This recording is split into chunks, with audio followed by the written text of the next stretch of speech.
Most people would agree that they want to live a life that's happy and that they feel like they live a satisfied life. However, that really does vary from person to person on what that looks like. So I want to spend today's session and talk just breaking down what that looks like and what are things maybe one might be able to add to their life to increase their overall life satisfaction and the happiness that they feel or achieve.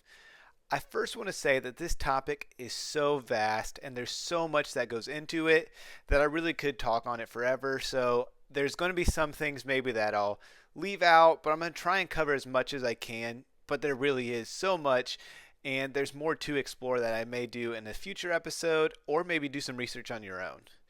So, happiness and life satisfaction are two terms that often are used interchangeably, and there is a lot of similarities. And in today's talk, I may use them a little bit interchangeably, but I do want to talk about some of the key differences. Happiness typically refers to a positive feeling that one experiences both in the short term as well maybe in the long term and how they feel about their life and just their approach to each and every day.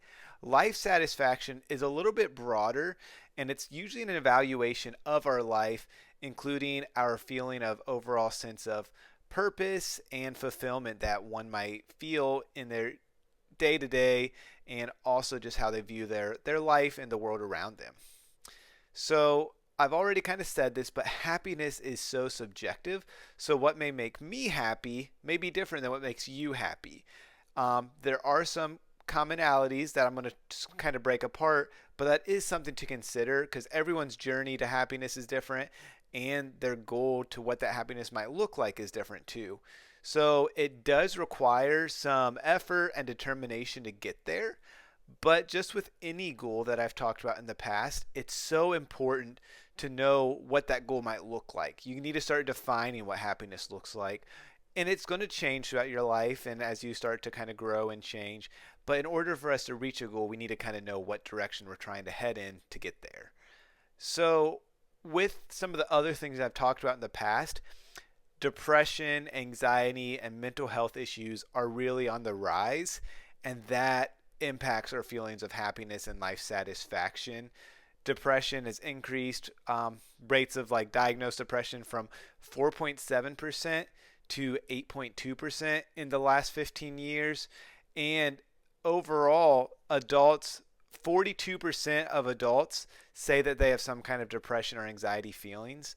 And that's up quite a bit in just the last couple of years as well. So, those are things to consider. And if you have severe anxiety or depression, just like I've said in the past, it might be a good idea to work with a trained professional, a mental health counselor, in order to work through some of those things because that's really going to hinder your overall life satisfaction if you have severe anxiety or depression in your life. So, here are some of the descriptions of happiness and how to kind of start achieving it. So, like I said, you need to have a plan, but one of the biggest studies on happiness, they were both done by Harvard, and they studied young men from about the ages of 18 to 20 throughout their lifetime and just followed them throughout their lifetime. The two studies were called the Grant study and the Gluick study, both very well-known research studies that they followed throughout their lifetime. One of the most famous participants in the study was actually JFK, and they just followed them throughout their life looking at happiness, relationship issues, relationship satisfaction, and what kind of led to happiness or a satisfied life. So the biggest thing, and I really am going to talk a lot about this and I'm going to point it out, is good, healthy, secure relationship are key. They are key to living a happy and satisfied life. You basically have to have this in order to feel like you have any kind of satisfaction and to feel good about yourself, to feel like you have a purpose, and to feel good about the world around you. And that can include romantic partners, that can include friends, that can include family, but they just contribute so much to overall health and happiness in one's life. Those that have a romantic partner are more likely to find life satisfaction and enjoyment in their life. They live longer typically, and they usually have fewer health problems just because, again, they have a reason to get out of bed every morning. They have someone to kind of share their life with. And the study also showed that Those that are in longer lasting relationships, they said 30 plus years of committed, secure, healthy relationship, those are some of the people that have the highest rates of life satisfaction and happiness in our country, in at least America, in our country here right now. So those are things to kind of point out. And they also have higher rates, those with healthy relationships in general, including friendships. They have higher levels of self esteem and just how they view themselves. They're usually more well known. They have people that can pour into them and that can go both ways and that they can pour into. And they really talked about the quality of relationships is way more important than the quantity or the number of relationships ones have. And there's so many quotes about that. I mean, like people say you should only be able to count like your best friends on one hand, things of that nature.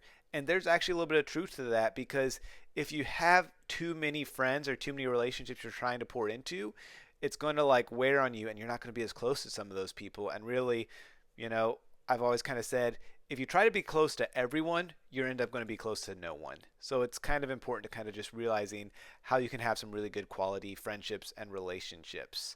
So it's so important to have that, especially as you get older, you know, as you continue to age, that you have people that you can be close to and that can help you go through the different transitions and seasons of life. And having people in your life that you can trust, that, you know, can support you through different things and be there when you really need them most, because part of life there is going to be trials, there is going to be, you know, some struggles that you go through, and it's important to have those people that you can trust on in that. Also, speaking of relationships and romantic relationships, divorce does play a negative role on our happiness. Specifically, it hits typically women harder. The research shows, and that's just because maybe they put more worth in their relationships and their romantic relationships. So it's something to kind of consider, and especially me being a mental health counselor, I think it's so beneficial to try and work out your differences when possible and go seek marriage counseling because the end goal really does affect your happiness in a real positive way if you can make that work. Being happy also means living with meaningfulness, mindfulness, and purpose. So those are some things really to continue to have. Meaningfulness, as I've talked about in the past, means living in the moment and not dwelling on the past, trying to like worry about things that we cannot change, or future anxieties. Living in the moment as much as possible has been shown to have higher rates of happiness and life satisfaction. And also, those that find meaning or purpose, it does differ from person to person, so I can't tell you what's going to give you meaning or purpose, but it does give you a sense of direction in your life, and it typically increases life satisfaction. And that can be your job, it can be your relationship, it can be someone you're mentoring, kids. There's a lot of different things that it can be, a volunteering opportunity or a mission you're really passionate about. However, there is some evidence that suggests if you're more passionate about your job, if you find purpose and meaning in it, especially because we spend 40 plus hours a week doing it, you may have higher rates of happiness just because it takes up so much of your time. So that's going to differ again from person to person. But if you have a reason to get out of bed when your alarm clock goes off at 6 in the morning on a Monday and you're looking forward to going to work that day because if you feel like it brings value to you and the world around you, maybe you're more likely to find happiness in your life. But I also encourage clients or individuals to find purpose outside of their job too, because we can't put all of our eggs in one basket because you will retire or get fired one day.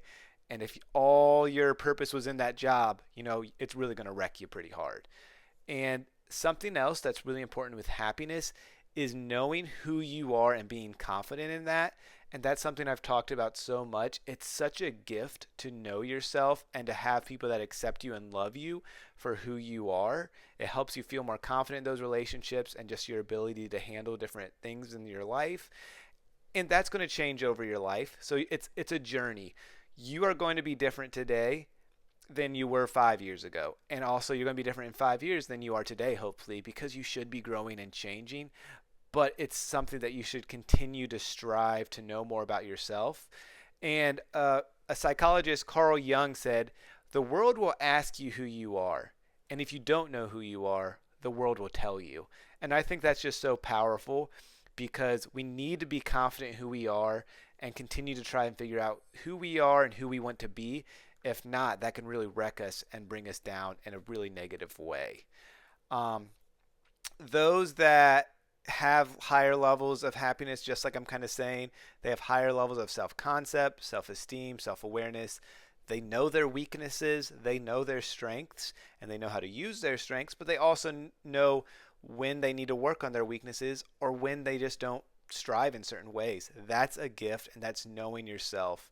And again, I'm going to go back to saying working with a mental health counselor can help in some of those areas to know yourself and to have higher levels of self concept and self esteem. And again, goes back to relationships.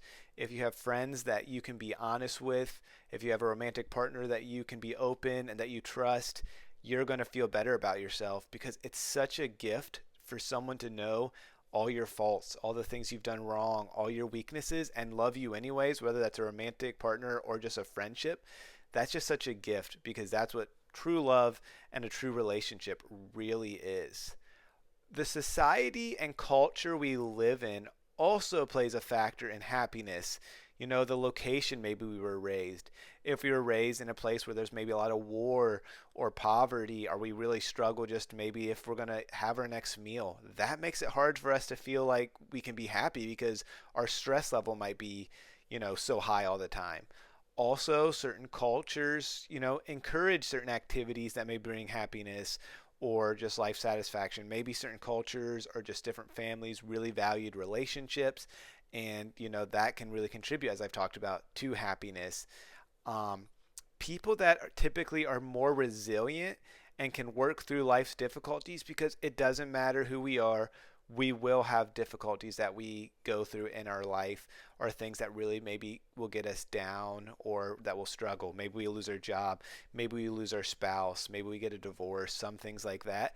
But the more resilient we can be, the better chance we are to rebound and to find a satisfaction and find happiness in our life. And that can be just some of the things we've learned or we've taught ourselves. It can be ways we cope. It can be the friendships and relationships we have around us that can help us get through things, or even at times reaching out to a mental health counselor to help, just to get that extra help. And maybe if you're more likely to reach out to a counselor before things get to rock bottom, you're more likely to rebound quickly. So also with relationships, the people we surround ourselves with. If we surround ourselves with people that are positive and more optimistic, it can increase our resilience. It can increase our own outlook. If, again, it goes back to just quotes that have been said, but we become a combination of the five people we spend the most time with, or we're most like our five closest friends. Different quotes or sayings like that. And they're so true. If you have people that complain a lot or, only look at the negative, we're more likely to kind of do the same thing. So the way we kind of surround ourselves with different people can be a big thing as well. Going back to culture, there has been some studies that those that are more spiritual have more purpose in their life. They're living for something bigger than themselves, so that can bring them life satisfaction. And the studies and the research, and I'll put some of these in the show notes, they're not just about one religion either. So I'm not trying to harp on just one religion, just different people that have a spiritual belief or background. I think one of the big ones I looked in was a Muslim community. They felt like they had more life satisfaction and purpose and meaning and a reason to get out of bed because they were living for something more than for themselves, which is, regardless of it, if it's a religion or not, it's so important to find a reason to live for more than just yourself and to get out of bed for a bigger purpose. And something else I talk about so much because it's so important, practicing gratitudes can increase overall happiness, resilience in life, and just our outlook. And it's so important and it's so easy to do. Just taking time to reflect on something you're grateful for every day or multiple times a week is so good for your overall mental health. So I encourage you to do that, and it can increase your happiness. Um, Also, there was a lot of research done in the language that we use about ourselves also indicates if we're happy and how we view ourselves. If we make a mistake and we beat ourselves up, or we talk about how much of a crummy person we are, or how we're a failure, we start to believe those things. And the way we view ourselves is going to be an indication of how we view the world around us and how we view ourselves. So I going back to the gratitudes, I also like to practice affirmations, writing down something you're good at. And if you're not, if that's something that you struggle with, what's something you're working at? So maybe, you're not the best listener in a relationship, but you're working towards that. Maybe you don't have a purpose right now, but you're working towards that and you're striving to do that. Or maybe you're working with a therapist. That's an affirmation you can give yourself that you're putting in the time and the effort to continue to grow. So, having a growth mindset is so important for good mental health and for happiness. Trying to realize I may not be where I'm at, where I want to be right now, but in 5 years I want to be, or at the end of the year I want to be, whether that's anything related to happiness or mental health. Because the more we continue to develop and the more we realize that life is a journey, the more we are also willing to usually find happiness or life satisfaction in our life. Happiness and physical health go hand in hand. And I've talked about this before on this channel, so that may not be a surprise. But those that are happier typically have less health problems, less rates of cancer, less heart problems, less stroke, um, just a lot of the comorbidity kind of diseases and things like that. Also, though, those that have higher rates of physical health, those that exercise, those that take care of, they go to the gym, they eat healthy, those people actually typically are healthier, happier as well. So they're healthier and happier. Exercise has been linked to like fighting off depression and anxiety for so long, so that's really no surprise. But that's something to consider to adding to your life if you want to be happy, is to be sure that you exercise. So that's so important. And last, this is a good piece too. Money has been shown to buy happiness up to a certain point, I want to say. Because if you're worried about putting food on the table, paying rent, that's a stressor. And it's hard to be happy or live a satisfied life if you can hardly survive. So money has been shown to kind of make it easier in some of those ways. Up to a certain point, I think right now in America, the research I read is about 75 grand. Anything above that really just, varies from person to person. So there's no real evidence that making more money, it's not a bad thing, but it's not going to usually make you happier. However, there is some indication that it can lower stress. If you're on the go, like maybe you have work and then you have kids baseball practice and you have a lot to do, if you can maybe DoorDash food or pick up food on the way because you have the financial means, your stress may not be as high than being like, oh no, I have to find a way to fix dinner as well tonight. So that's something else to consider when thinking about happiness and money. So I want to just kind of wrap up by talking about some different just the conclusions of this. The first thing, relationships are so important. You have to value those. You have to prioritize relationships with your significant other if you have one, friendships, and really pouring into those and getting to know more about them and yourself. It increases meaning, life satisfaction, happiness, and resilience overall, which are so linked together. Also, gratitude, mindfulness, and purpose, so important. You have to have a reason to get out of bed each and every day, whether that's a job or something else that you look forward to. And also, physical health is key as well. It goes hand in hand with mental health, but if you're feeling down, if you're feeling depressed or anxious, the more you exercise, rates of happiness, rates of life satisfaction go up. So those are some things to start considering, trying to practice some of those things, practicing the gratitudes, trying to be physically active, and really valuing those relationships. I hope you were able to learn a thing or two today about your own life, trying to strive to be happy, be more satisfied in your life, and find purpose.